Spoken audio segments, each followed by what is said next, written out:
Hi guys, Robin here with WTI. You want your coffee hot, but you also got to run? This thermos is perfect for you. Let me show you why. First thing I fell in love with was the do not fill above line.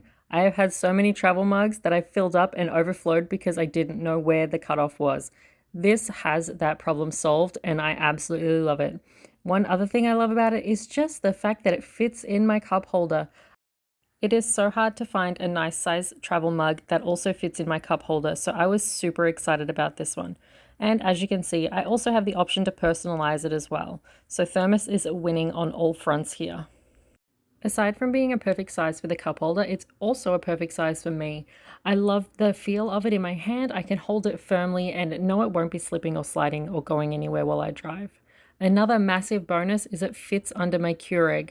As long as I remove the tray, I don't have to hold it at a weird angle. So guys, I love this. I use it practically every day on my way to work and sometimes even while I'm at home just to keep my drink warm while I'm here. But that's just my point of view.